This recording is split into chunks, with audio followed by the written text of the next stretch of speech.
यूं तो हर तारीख कुछ कहती है, वहीं तारीखें अंकों से बनती हैं और आज है 7 जनवरी का दिन। वैसे सप्ताह में 7 दिन होते हैं। स्वर्ग तक जाने के लिए सीढ़ी के 7 पायदान माने जाते हैं। इंद्रधनुष के 7 रंग होते हैं और पृथ्वी के भौतिक रूप में 7 ग्रह ही दिखते हैं। भारत और दुनिया के इतिहास में 7 जनवरी की भी प्रमुख घटनाएं हैं। 7 जनवरी 1714 टाइपराइटर इंग्लैंड के हेनरी मिल द्वारा अक्षरों के लिप्यंतरण के लिए मशीन बनाया गया। इसी दिन 1761 में पानीपत की तीसरी लड़ाई में अफगान शासक अहमद शाह अब्दाली ने मराठों को हराया। 7 जनवरी 1785 फ्रेंचमैन जीन पियरे ब्लैंचार्ड और अमेरिकी जॉन जेफरिस गर्म हवा के गुब्बारे से इंग्लिश चैनल को पार करने वाले पहले व्यक्ति बने। 7 जनवरी 1890 का दिन, जब फाउंटेन पेन के आविष्कार के लिए विलियम बी परविस को पेटेंट मिला। 7 जनवरी 1929 टार्जन पहली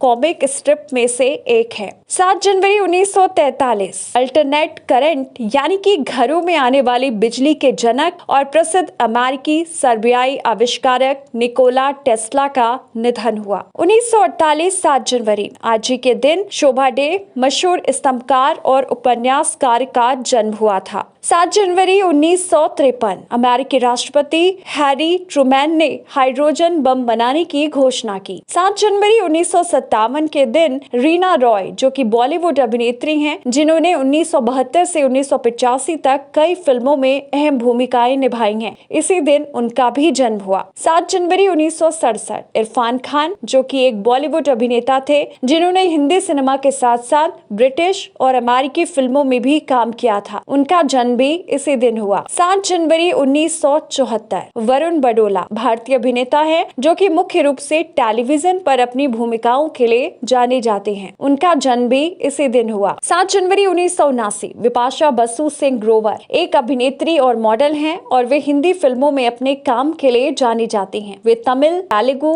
बंगाली और अंग्रेजी फिल्मों में भी दिखाई दी हैं। विपाशा बसु को फिल्म फेयर पुरस्कार सहित कई पुरस्कार प्राप्त हुए हैं। उनका जन्म भी आज ही के दिन हुआ था। 7 जनवरी 1980 भारत की जनता ने एक बार फिर देश की बागडोर इंदिरा गांधी को सौंप दी थी। 1990 की बात करें तो आज ही के दिन पिछले 800 सालों में पहली बार पीसा की झुकी मीनार को दर्शकों के लिए बंद किया गया था। 1987 7 जनवरी का दिन, जब भारतीय क्रिकेटर कपिल देव ने 28 साल की उम्र में 300वां टेस्ट विकेट लिया। 1999 अमेरिकी राष्ट्रपति बिल क्लिंटन के खिलाफ महाभियोग की कार्यवाही शुरू हुई। 7 जनवरी 2000 जकार्ता में 10,000 मुसलमानों ने मोलुकस द्वीप समूह में ईसाइयों के खिलाफ जिहाद की घोषणा की। 7 जनवरी 2003 इस दिन जापान ने विकास कार्यों में मदद के लिए भारत को $900 मिलियन की सहायता देने की घोषणा की। 2009 इस दिन रूस के प्रधानमंत्री व्लादिमीर पुतिन ने यूक्रेन के माध्यम से यूरोप को गैस आपूर्तिकर्ताओं को बंद करने के रूस के फैसले का समर्थन किया। 7 जनवरी 2012 न्यूजीलैंड में 11 लोग मारे गए जब उनका गर्म हवा का गुब्बारा एक बिजली की तारों से टकरा गया और कार्टन के पास दुर्घटनाग्रस्त हो गया।